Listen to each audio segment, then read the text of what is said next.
Hello, DEFCON 2011. Yeah, I'm excited. I'm glad you guys are making sounds because I was really expecting like a bunch of half asleep people, kind of drunk, kind of getting over it, but like I want to see this talk. Um, so I think I'd like to start off with I don't know if you guys read the proto lol jokes, and so this is kind of I mean even for DEFCON a little over the top nerdy, but I'm gonna start with a joke. So an IPv4 address walks into a bar and says, "I'll have a strong glass of cider," but the bartender says, "We're exhausted." Oh, it's it's so terrible. It's great. Good gosh, can you guys hear me well? All right. Well then, let's get this party started. Sweet. So hi there. My name is Eric Fulton. I work for a consulting firm called Missoula Group in beautiful Missoula, Montana. I know you guys are thinking, you guys, have public transportation in Montana. Yes, we do. And we also have hackers up there, which is a lot of fun. So we can hack in the morning and hike in the afternoon, as I like to say. I also help run forensicscontest.com.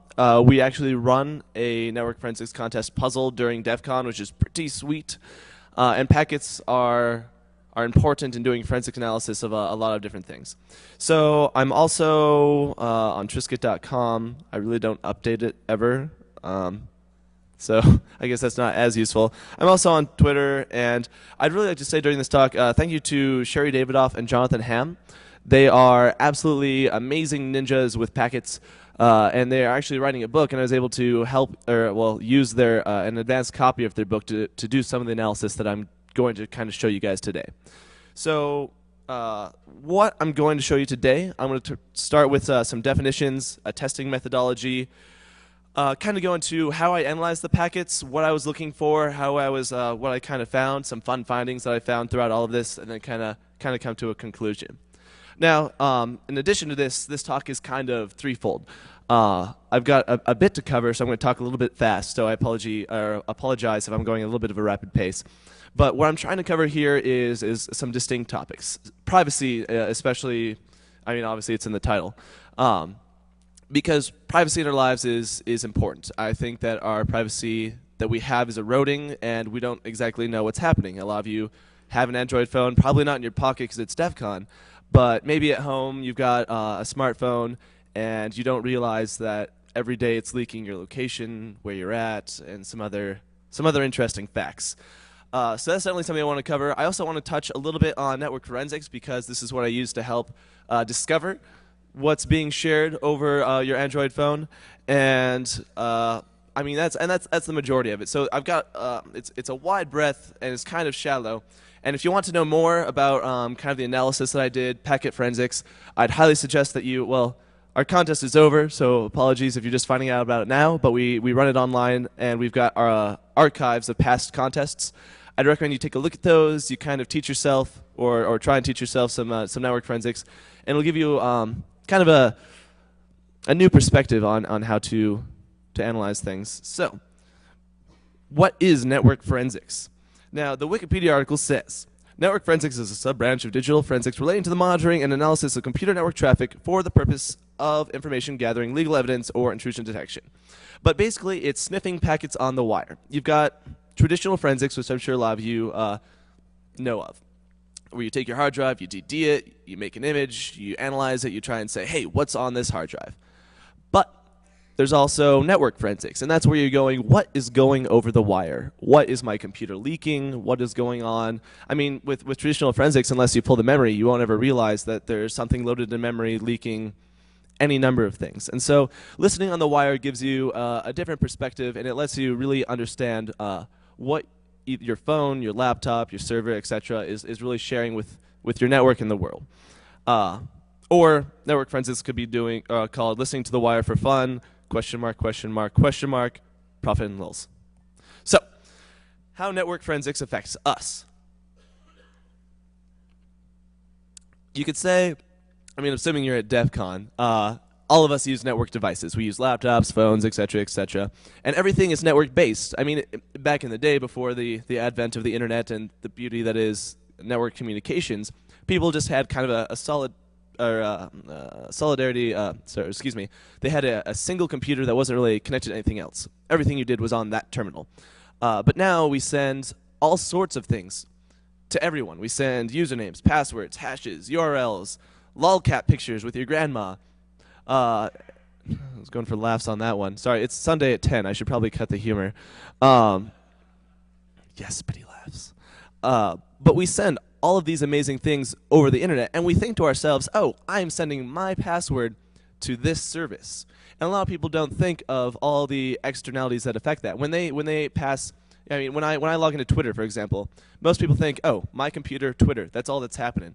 But they don't realize that they're going from their most likely laptop, iPhone, iPad, iDevice, etc., to probably a wireless router, which then connects to your ISP, which then is routed over the internet to Twitter servers.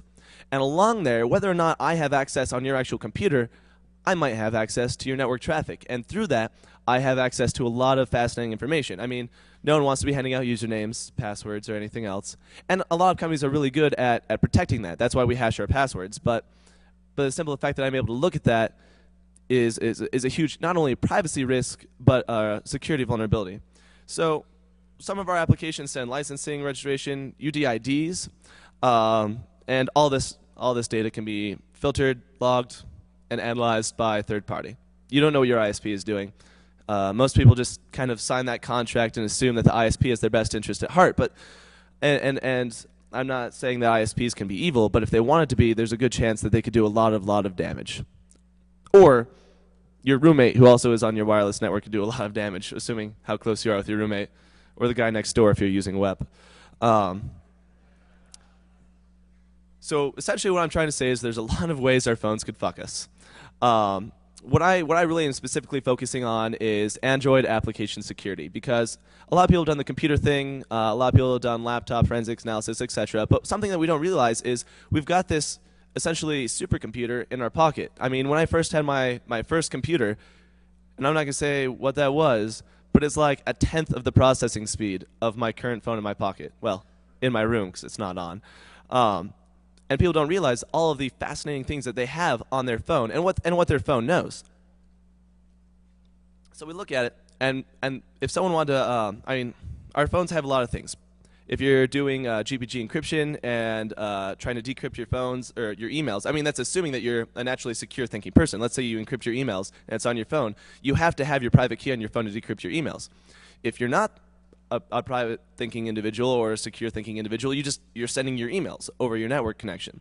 You have emails, usernames, GPS, etc., and more. And so when I first got into this research, I thought, oh, you know what would be really cool? Let's build an evil application, right? Like something that would be like a back orifice for phones, which I think some other presenters at DEFCON have actually done, which is awesome.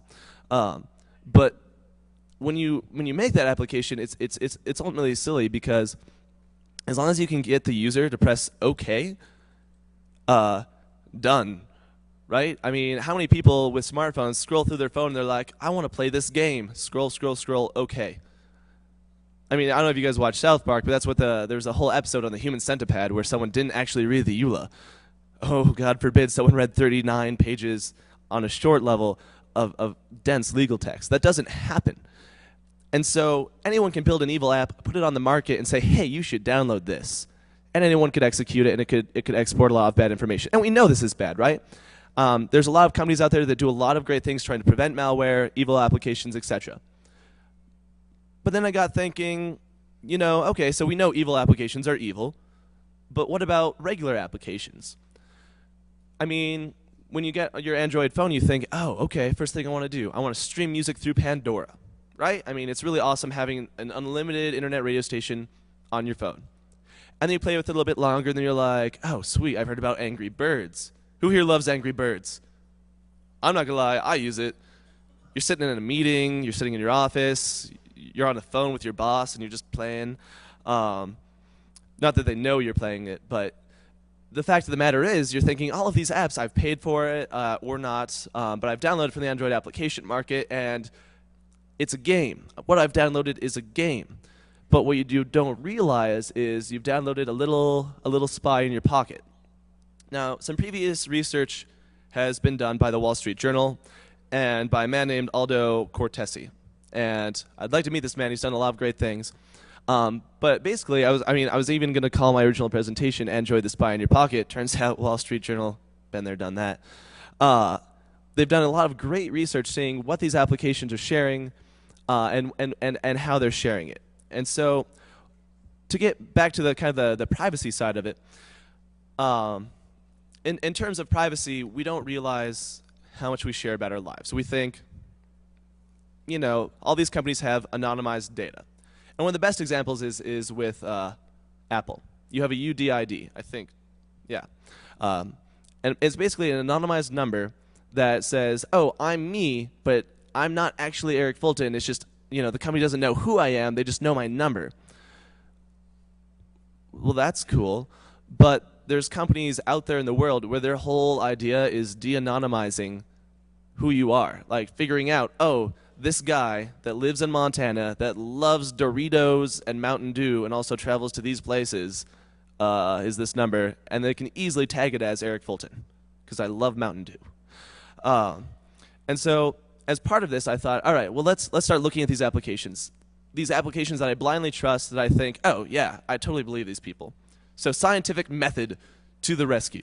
What I wanted to do was create a reproducible kind of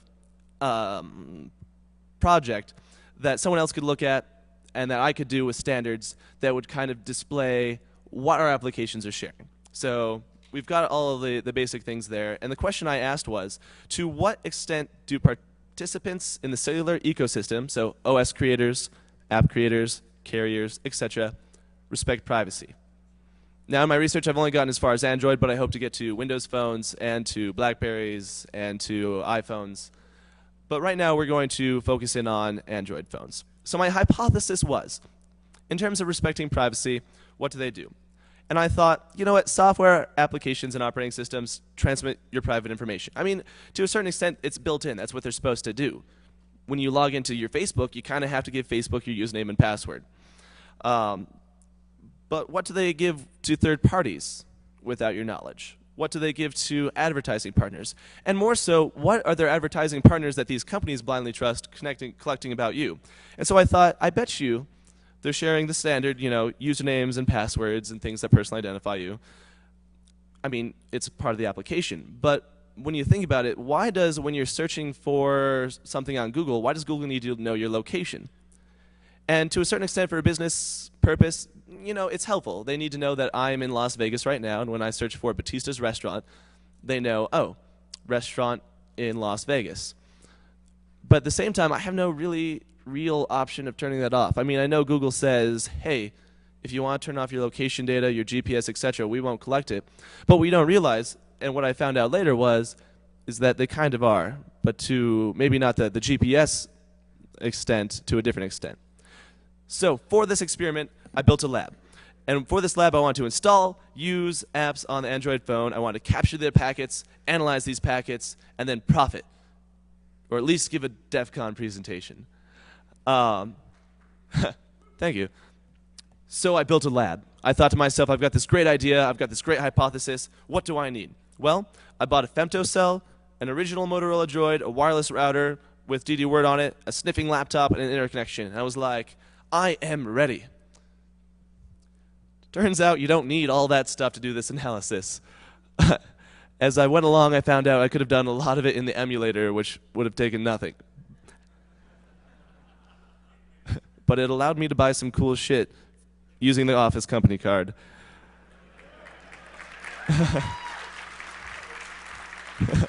Well, thank you. I'm happy about it. So I bought the femtocell thinking, all right, when I am using my phone, I want to collect the cellular network traffic in addition to the regular network traffic. Because I was thinking, you know, if I'm an app creator, I don't want people tweaking with my stuff. And generally, I'm gonna use the word generally, cellular networks are safe. And so if I was an app creator, I'd be like, no, I won't send sensitive data over Wi-Fi. I'll make sure it's over the cellular network because it's a lot harder to tap. And so I was like, I'm going to buy a femtocell. I'm going to intercept that. And then I bought an Android phone because I was like, this is cheap on eBay. And then I already had the router and the laptop and the internet. Well, it turns out after doing a bit of research, and I didn't delve too much into this, that app creators aren't that shisty yet.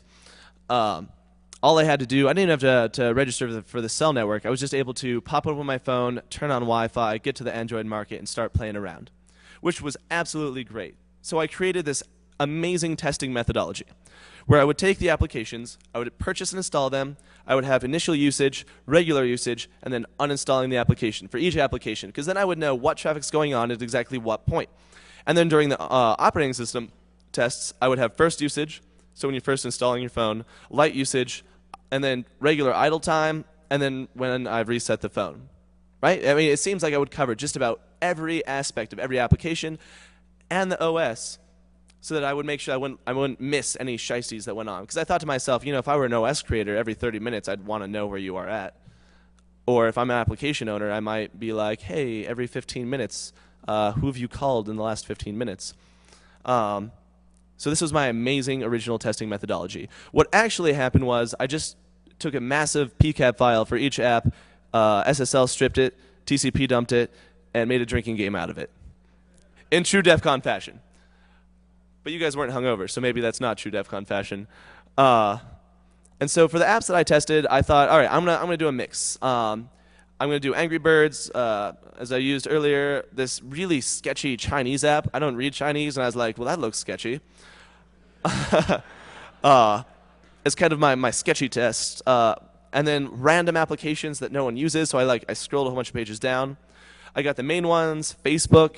I got just browsing the web on Google, and that actually happened by accident, but I found some fascinating things, so I decided to keep it in. IntelliPilot, which is an airline pilot's application for using logbooks. Mousetrap, which is a game. Pandora. Redphone, which is an amazing application created by Moxie's Marlinspike, and if you guys don't know of this, it's a little app on your Android phone that you can have secure conversations with other people. And I thought, you know, I like Moxie, but I kind of want to see if he's doing anything there. We'll find out more about that later. And then Words with Friends and Zynga Poker, because I'm absolutely addicted to Words with Friends. And if any of you guys play Scrabble, you'll know. Yeah, I digress. And so it's obviously a work in progress. I have a lot of applications I'd like to test. I have a lot of different operating systems I'd like to test, and basically what I've been trying to work towards is a standard methodology so that I can kind of hammer through it when I'm not working, which seems to be rare. So what I have to work with is a bunch of PCAP files and SSL strip outputs. And the reason I did this is because I figured, you know, if I'm an attacker, it's really easy just to run SSL strip. So let's just assume SSL is useless. And so I decided to take all the information that if someone were attacking you, or if they were a corporation, etc., would have. Now later on, I want to see absolutely everything sent back to the company.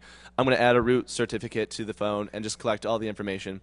But for right now, I've got a bunch of packet captures and SSL stripped outputs, and that alone has proved very interesting. So let's start analyzing. With each packet capture, I first peered around with it in Wireshark. I analyzed some of the conversations, some of the IPs being addressed. I ran strings, ran grep, pretty easy Linux stuff. And then I did some DNS play, and I did some Argus flows. So first, Wireshark. If you guys haven't done any network analysis, Wireshark is kind of the de facto GUI tool. It's really nice just to kind of poke around and scroll, and you can just visually look at and see, oh, this is HTTP traffic, DNS traffic, etc. It's a good starting point, kind of give you a feel for the lay of the land. But command line tools are more powerful. And so I moved to T-Shark. And so I wanted to basically read the packet captures, look around, see what was happening. Look at some of the hex, what's being talked to, and the conversations that are happening. And so I ran T-Shark, it's up on there, and I tried to see what are these applications talking to? Who are these applications? Who are these applications talking to? What services are they using? Who are they sharing it with?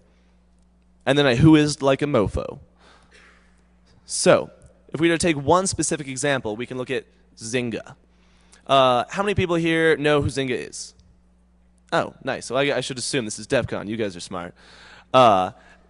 And to reiterate, for those that didn't raise their hands, Zynga is kind of the new mogul, if you will, for Android games. Most games on Android and OpenFaint on Apple, or yeah, I think it's OpenFaint. In any case, Zynga makes a large number of those idle time games.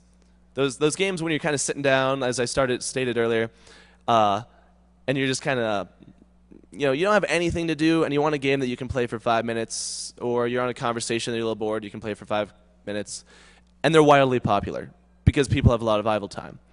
And so I took a look at Zynga, and I was like, who is Zynga talking to? Well, if you look at the screen, and I'm not going to read each one out, there's a lot. There's Tapjoy Ads, Midas, Tapjoy Ads, Facebook, Macromedia, Adobe. And when you look at this, there's a couple on there that you're curious. I mean, this was for Zynga Poker. And so you're playing poker on your phone, and you don't really expect for it to call out to Midas.mobi. What does this company do? What does MKHOJ do? What does Tapjoy Ads do? What information is being sent to these third parties that you have absolutely no idea? And this is where we draw in on the privacy element. When you downloaded that application for poker, did you really understand that you were going to be sending your statistics, your Android version, your location potentially, to Zynga Poker? And why do they need to know it? So this kind of, like, this really begs the question, what is being sent on your phone without you knowing? I mean, now that I brought the question up, you guys are thinking like, oh, what apps do I have? Well, one of the easiest, quick and dirty ways to look at a packet capture file and seeing where it goes is strings. Strings just basically outputs text strings that are inside the packet capture file, or any file for that matter. But basically what I did was I looked for interesting things. And you'll see on here, one of the first things I did was the HTTP, trying to see what websites are being contacted. And then I had a couple key phrases. And I did this for a couple of reasons. One, I don't want to have to go through every packet capture file trying to figure out what password was what and what I was going through. So I made some basic things to look for. I made woot DEFCON my password, and I made my username droid.net.feren@gmail.com. And for those of you thinking, oh, he left the password and he just displayed it, I'm going to go log in. Yeah, I did. I don't care. Have at it. And so basically, I'm not using it anymore. Basically what I did is I put these kind of like little like these cookies within the packet capture file so I could instantly grep for woot DEFCON, right? Because I was so excited this was coming up. I was making my password that. And I could instantly see where my password was shown. I could instantly see, rather than trying to figure out what's their password field called, or is it in their get parameter, their post parameter, whatever, I can just go, is woot DEFCON going over the wire?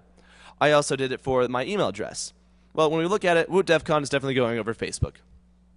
Obvious. I mean, you have to log into your Facebook to actually get the alerts that you want to see about your best friend and their update on how they're so excited for Friday. But what we didn't realize is that Facebook, Words with Friends, and Zynga Poker are all sending my email. Again, something to be assumed. But beyond that, any attacker can capture this. And this is where I really tie in the privacy element. And this is where privacy kind of intercedes with what I'm doing. So we have it to where, as an attacker or as a man in the middle, I now know potentially your password for your Facebook URL domain name, etc., all because you're playing poker. I now know potentially where you're located, potentially what you're doing, potentially where you're at. And so when we delve in with Words with Friends, we can see a lot of very interesting things. And so this is an output that I got from running strings on Words with Friends. And again, this is all very simple stuff. I mean, I'm not doing extremely advanced packet analysis, but if you guys would like to know more about that, I would highly recommend the Network Forensics contest. But this is quite simple. If you have a Linux VM or a Linux box, you can all do this. And so I ran strings on the capture file that I had, and I found this. I found Words with Friends is sending a couple interesting things. One, they're sending the network that I'm on. So they know whether I'm using AT&T, T-Mobile, Verizon, etc. So now they know that my phone is Verizon. They know that, well, and they know that I'm a millennial, which I found was kind of weird. I think they're guessing. But they also know what my build version is for my Android. They know what app server I'm using, which I'm guessing, and some of these are hypotheses and some of these are fact. But on this, I'm guessing that they know where I'm located based on my distance to the ad server. They know what screen resolution I'm using, what language I'm using, etc. And for my testing, some of this didn't quite show up because I hadn't fully set up the phone, so they weren't able to send a couple of things because I didn't have anything in there. But it definitely lets you know what they're sharing. And so when we continue on, okay, well, they've got my email. They also have my device ID. They also know that my last word was about, and I got 18 points for it. But that's to be obvious. Again, sorry, I thought jokes would go over better at 10 a.m. But in any case, so they know the timestamp of when I'm accessing it, they know my email, they know my device ID, etc. And what's important about this? Well, I can only assume that my device ID is only my device. I can also assume, or I feel safe assuming, that Zynga has a number of different applications, and in every application, they know that my device is using that. They know that I'm using their game 1, 2, 3, and 4. But then we tie this in with kind of a larger ecosystem issue, is that advertising is kind of I would almost argue, one of the largest eroders of privacy, because they want to know as much as possible. They want to know exactly who you are so they can market directly to you. And so we take it from Zynga and we move to a higher level of the advertising agencies that Zynga leases out. Well, now that they have my device ID from Zynga, they can also tie it in with maybe if I'm at a website, if they can pull my device ID. Maybe if they're elsewhere, they can pull my device ID. And then all of a sudden, they can tie all these disparate pieces of information that I never really thought someone else would be collecting, and they're starting to put it together. Now, continuing on the theme of strings, and this is the one that I had no idea and I really do not appreciate. When you, on your Android phone, go to Google, and if your Wi-Fi is on, Google instantly knows, and it sends back to home all of the Wi-Fi access points around you. These are the people that live around me. They're creative people. I mean, and how many of you knew every time you're going, oh, what's around me? I want to Google for something. Boom, open up a web browser. Oh, my Wi-Fi is on. Oh, Google actually knows all the Wi-Fi access points that are beaconing, right? No one really thinks of this, and they think, oh, well, that's fine. I mean, what's some Wi-Fi access points? But if you guys have heard of Skyhook, what Skyhook basically does is it uses Wi-Fi to geolocate people. And Google's trying to essentially squeeze Skyhook out of the market, or at the very least not pay them, because they're going, okay, so if you're at this location and these wireless access points are around you, if you're using an application and you can see, also, like if someone else is using this application and they can see this Wi-Fi, they also know where you're at. And so you don't even have your GPS on. Let's say you're a super paranoid person. You're like, no, my GPS is off. Google will not find me. Well, now they know what wireless APs are around you. They also know, because of those wireless IPs, exactly where you're located. Kind of scary. What's also sent to Google, and I totally anonymized this, the X's are me, because that's my exact address. I was looking through the captures, and I was like, devlock, what's that? Is that like my phone is locked? It's actually device location. And when I have my GPS on and I am browsing to Google, and mind you, I am just browsing to Google, they instantly know where exactly I am, pinpointed to a dot. I kid you not. I mean, I remember back when GPS was kind of sketchy, it'd be like, oh, you're in this area. But you are standing right here to that many X's worth of latitude and longitudinal lines. Scary. They're also sending a bunch of other information that I haven't decoded yet, but I plan on looking through. But at the same time, I mean, there's a lot of easy stuff to be picked out right away. I mean, why does Google need to know my specific exact location when I'm browsing? And again, you could say, oh, well, it's useful because they need to know when you search for pizza, what pizza is nearby. Completely agreeable. But then we have to move a layer higher in terms of privacy. Well, because Google is collecting my location, who are they sharing it with? Who else knows where I'm located when I'm browsing for pizza? Do they share it with their advertisers? Do they share the time that I search for it with? And then you start to think, this is getting a little creepier. Advertisers now know when I've got a hankering for food or whenever I search something. They know where, or potentially know where I searched for it at. They know what time I searched for it. And they can start to build a profile about you. And I mean, I personally, in terms of privacy, I think that we shouldn't have advertisers that know your most intimate detail without you even understanding what you're sharing. Google doesn't instantly say, hey, if you don't have your GPS on, we'll just send some Wi-Fi access points around you. If you turn off GPS location assistance for web applications, we're going to send your Wi-Fi to try and guess where you're at. They don't allow you to turn that off. We also continue through, and we get a little bit more interesting information as well. We have the LAN MAC address, the WAN MAC address, the WL MAC address, and the LAN IP, what type of wireless you're using, what type of protocol it's using, what the active wireless is. I mean, and I could keep reading through it, and I just for no reason, Google knows how long I've been up, or how long the uptime has been on my device, the actual IP of it, the load average, etc. And might I reiterate that you know all of this just because I popped open a web browser. It's quite crazy, and it's insanely disturbing in terms of privacy, because you think, why do they need to know this? Well, now we're going to look at why data is collecting. And I'm hypothesizing here. We've got advertising. We've got statistics, because obviously they want to know, are you using your application, what you're using it for, etc. We have advertising. We have legitimate business purposes. So maybe an application needs to know what version of Android you're using so it's effective. We have advertising. We have things that can increase the value of a service. So, I mean, it's helpful when you search for pizza, that they search for pizza near you. We have advertising. And I hope I've made my point here, as you guys have caught on. I'm repeating advertising over and over and over, because advertising is, again, the #1 reason why they collect this information. And maybe they could collect it without advertising, but it's the #1 reason that they use. Why do you need where you're located? We need to give you the correct ads. Why do we need to know Wi-Fi around you? Well, I mean, that helps us find your location, which helps you get proper ads. Why do you need to know my device version? Well, I mean, if we're going to run an ad on your screen, we need to know what resolution it's at. It's creepy. So in terms of this, what about man-in-the-middle attacks? Traffic can be intercepted. You can use SSL strip, exploits, etc. And so just from sniffing your traffic, from you hopping on my Wi-Fi point, I know you haven't applied your latest carrier upgrade. I know you decided to root your phone and put gingerbread on it from a certain community. I know exactly what device you have, where you've been, etc. And to hackers, this is all very, very fascinating information, right? If I know that you're using a phone that your carrier decided not to upgrade and that there are active vulnerabilities in it, I also know that I can screw you. I know that if I have one of the exploits probably released at DEFCON or that I made myself targeting the Shoals platform against gingerbread, I know I'm going to have a 100% effective rate. And I know this just because you're playing Angry Birds on my wireless network.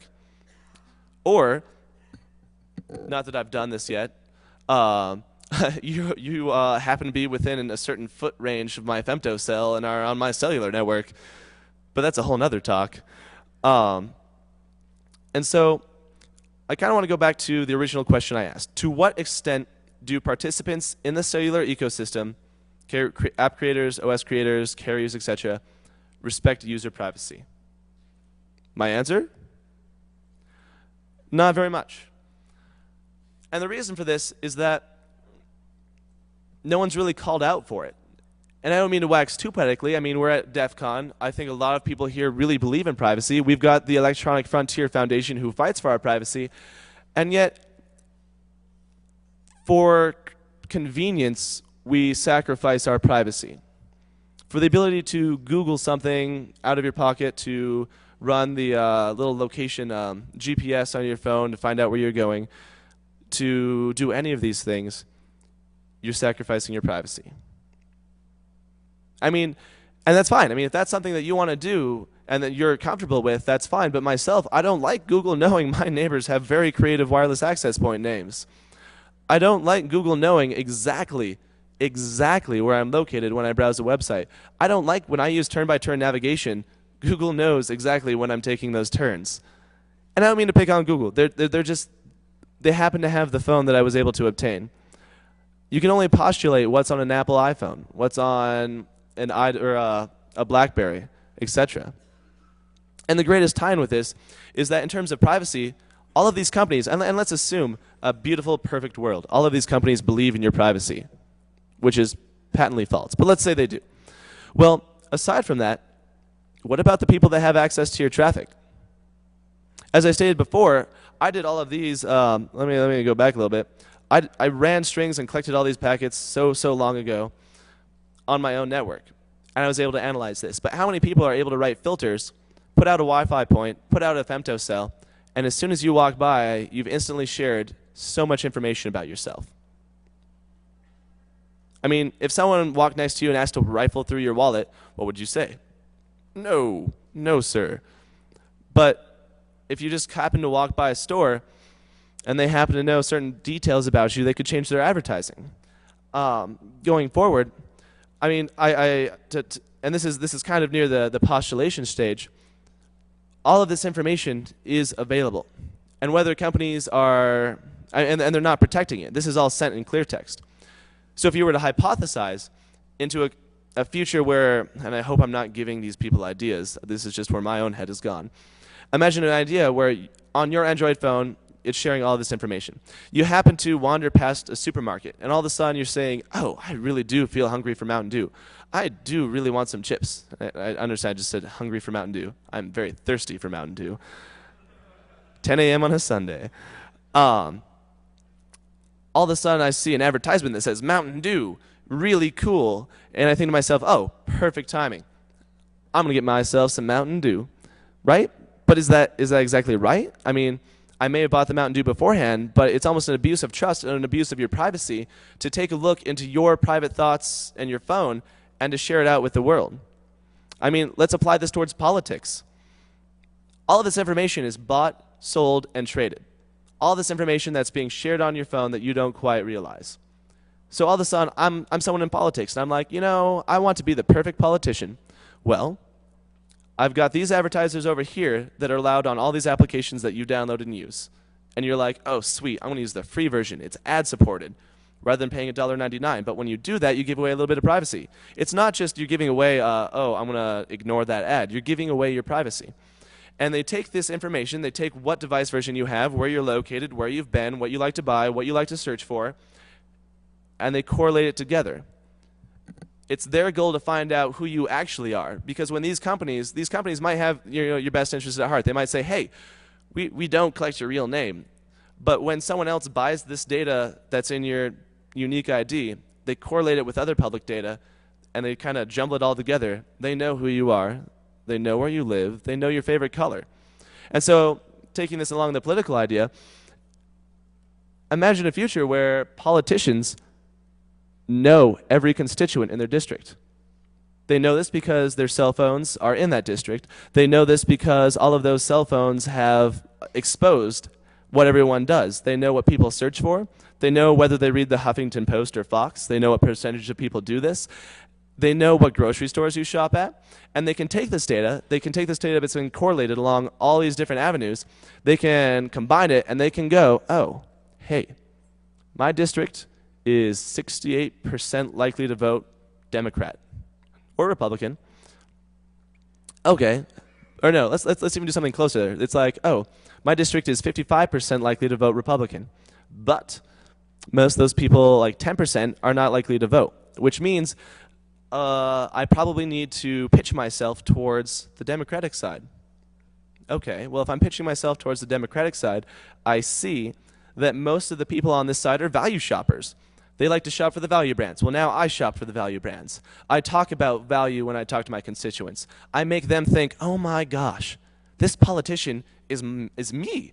I believe in them. I can affiliate with this person. I'm going to vote for them. But what they don't realize is whoever this person is, they have tailored themselves meticulously to look exactly like the person that these people want, or that these people are, that these people would want to see. This is the power that correlating data has. This is the power that just using these applications on your cell phone by sharing out your device ID, your location data, the Wi-Fi access points, can share. So, kind of tying back to my hypothesis, I said software applications and operating systems transmit private user information to the author or third parties without the user's knowledge and consent. So, I mean, throughout this talk I've stated personal data, identifying data, sent. Whether it's encrypted or not, it can be SSL stripped. And there was some data, and actually to talk a little bit, I promised you a little bit about some of the applications I did test Redphone. I did take a look at, hey, you know, I know Moxie believes in privacy, but does he put his walk or does he, I mean, walk in the steps that he talks? And I actually couldn't intercept his traffic. Fascinating. And I was like, well, let's look into this. Apparently, Moxie, having broken SSL, knows how to secure his shit. And he does. So it's definitely doable. These companies can make your information private. They can make it so that I can't intercept it on the wire. But the problem is they don't.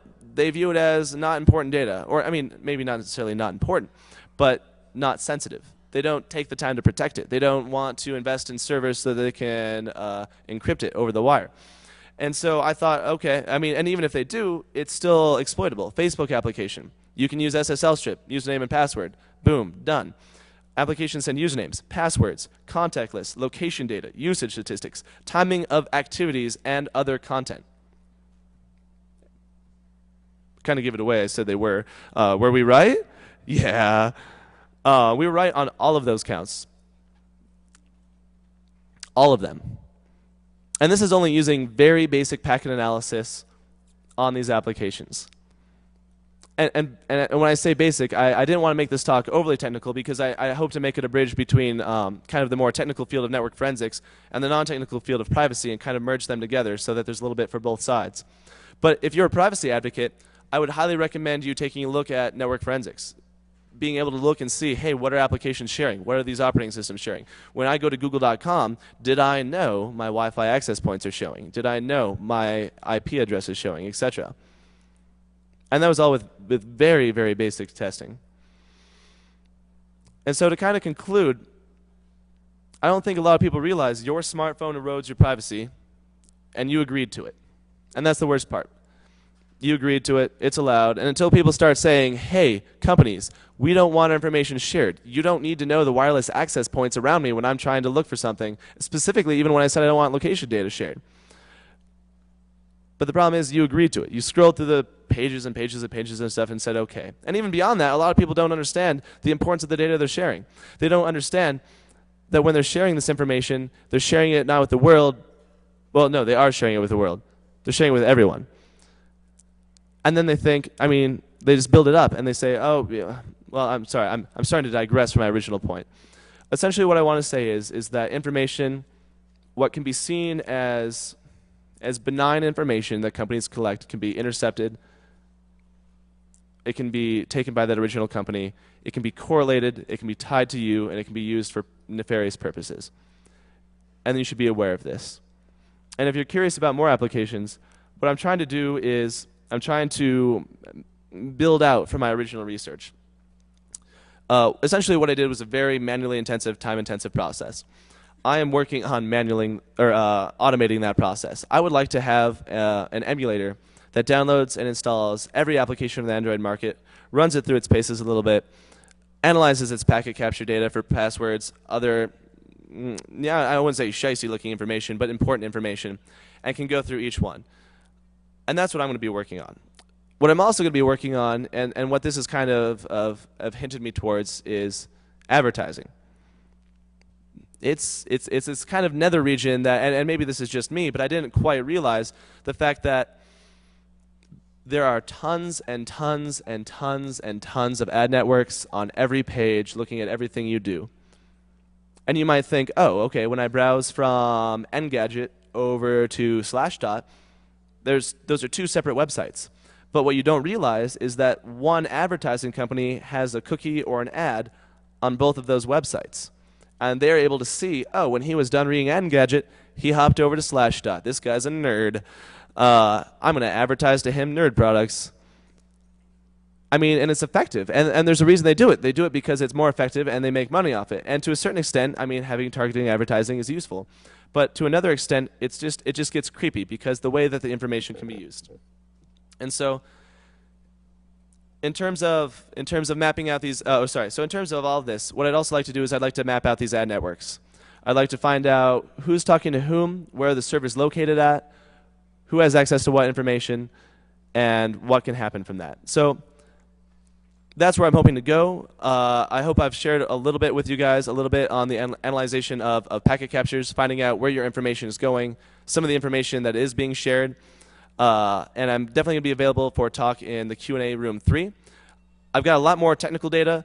but I just kind of chose to keep it simple for you guys, so I could kind of focus on privacy and the intersection of that. So thank you very much.